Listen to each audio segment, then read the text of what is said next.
기도하겠습니다. 하나님 아버지, 제게 지혜를 주셔서 오늘 묵상하는 말씀을 주님의 음성으로 깨닫도록 도와주시옵소서. 예수님 이름으로 기도합니다. 오늘 묵상할 말씀은 고린도전서 1장 26절로 31절 말씀입니다. 오늘 말씀 속에서 내게 말씀하시는 어떤 하나님의 음성을 들을 수 있을까요? 우리는 지난 시간에 십자가를 유대인들은 꺼리끼고 헬라인들은 미련하다고 했음에도 십자가야말로 나를 구원하는 하나님의 능력이요 지혜라고 했습니다. 그래서 십자가는 25절에서 세상이 그 어떠한 강함보다 가장 강력하고 지혜로운 것이라고 했지요. 바울이 이렇게 십자가의 능력을 강조한 것은 지금 서로 대립하며 갈등으로 분열되어가는 고린도 교회에 우리가 믿는 가장 강력한 십자가 앞에서 겸손해져야 하며 하나가 되어야 함을 일깨워주기 위함이었던 것입니다. 혹 우리 공동체에 충돌과 대립과 분열의 마음이 생겼습니까? 그렇다면 나를 위해 죽으신 십자가의 능력에 대해서 묵상해보면 어떻겠습니까? 그렇게 된다면 그 예수님 앞에서 분열과 대립 대신에 내 주장을 내려놓고 서로를 향한 섬김의 겸손이 있지 않을까요? 그러면서 바울은 이어서 26절에 형제들아 라고 말합니다. 바울이 고린도전서를 쓴 것은 고린도 교회의 분쟁을 질책하기 위하여 기록했다고 했습니다. 하지만 1절부터 바울은 책망보다 사랑과 감사를 오히려 표현했지요. 그 후에 여러 팔을 만들어 분열된 그들의 실상을 말하며 책망을 했습니다. 그러다가 다시 바울은 초심으로 돌아와 바울이 질책하는 대상을 형제들이라고 부르며 나와 고린도 교회 성도들과의 관계가 수평적인 사랑하는 형제 관계임을 강조하고 있는 것입니다. 이 모범은 하나님께서 보여주신 정신이었습니다. 하나님이신 예수님이 우리 위치로 내려와 오히려 나보다 낮은 종의 형체를 취하셨다라고 빌립보 2장 7절을 말씀했지요. 그러면서 우리도 동일한 마음을 품으라고 말씀하셨었습니다. 우리 공동체는 수직적 구조입니까? 아니면 수평적 구조입니까? 혹 내가 책임 있는 자리에 있다고 하여 그 자리가 높고 낮음이 아니라 오히려 섬김의 자리임을 나는 알고 있습니까? 그래서 나는 지금 더 잘 섬기고 있습니까? 이어서 바울은 26절에서 육체를 따라보면 지혜로운 자, 능한 자, 문벌 좋은 자가 많지 않다라고 말합니다. 이 말을 풀어보면 사실 너희 중에는 학벌 좋은 사람, 출세한 사람, 출신 가문이 좋은 사람이 없단 말입니다.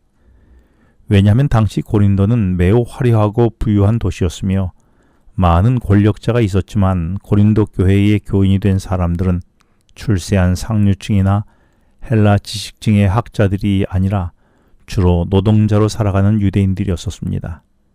그러니 바울이 너희 중에 인간적으로 세상에서 출세한 사람이 있냐? 그리고 가문이 좋은 사람이 있었더냐? 그럼에도 하나님이 불러주시는 은혜로 너희들을 불러주신 것이 아니냐라며 왜 그것을 잊고 서로 자기가 잘났다고 싸우고 있냐고 말하는 것입니다. 그리고 더 나아가 바울은 교회 밖의 고린도 사람들을 향하여 내가 학벌이 좋으냐? 내가 출세했느냐? 그리고 내 가문이 좋으냐? 그런데 그런 것들이 하나님께 부르심을 받지 못한다면 그런 것들이 죽음 앞에서 무슨 필요가 있냐라고도 한 것입니다.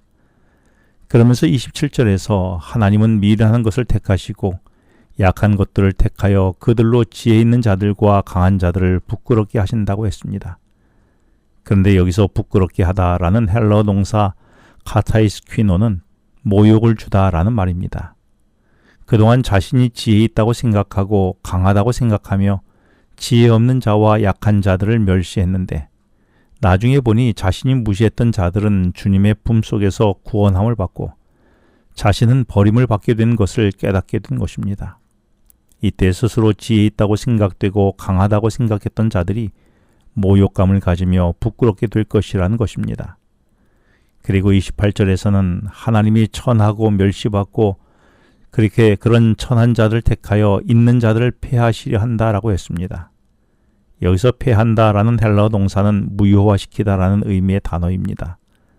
세상은 내가 얼마나 지적이냐, 권력이 있느냐, 얼마를 가졌느냐, 어떤 출신 가문이냐를 따지지만 하나님은 세상 평가 기준 대신에 내가 가문도 형편도 없고 비지성적이고 출세와는 전혀 상관없는 사람이라 할지라도 나를 구원하고 주님의 백성으로 세우신다는 것입니다.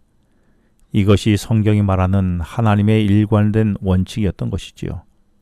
이는 실제로 하나님은 당시에 학벌이나 문벌이나 출세한 사람들을 뒤로 하고 500세가 되도록 자녀를 낳지 못해 사회적으로 열등하로 살았던 노아를 택하셔서 세상의 심판의 중심에 서게 하셨고 100세가 되도록 자녀를 낳지 못해 수치를 당했던 아브람을 택하셔서 믿음의 사람으로 세우셨으며 80세 노인이 되도록 처갓집에 얹혀 살며 재산 하나도 없이 미디안 광야에서 양치기로 살았던 모세를 택하셔서 당시 세계 최강의 군대를 가진 바로를 부끄럽게 하셨다는 것입니다.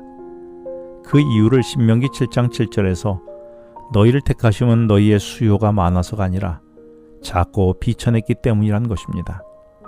따라서 이것이 십자가의 능력이며 그 앞에서 아무도 자랑하지 못하게 하려는 것이라고 29절에서 말씀하신 것이지요. 그렇다면 오늘의 나는 무엇을 자랑하고 있습니까? 나의 가문입니까? 지식입니까? 출세입니까? 아무것도 아닌 나를 불러 하나님의 자녀로 세워주신 하나님의 사랑을 자랑해야 하지 않을까요? 기도하겠습니다. 하나님 아버지, 사라질 세상의 것으로가 아니라 나를 세워주신 주님의 십자가를 자랑하는 오늘이 되게 하여 주시옵소서. 예수님 이름으로 기도합니다. 지금은 개인 기도 시간입니다. 오늘 주신 말씀을 묵상하면서 주어진 기도 제목과 개인 기도 제목을 놓고 기도하시겠습니다.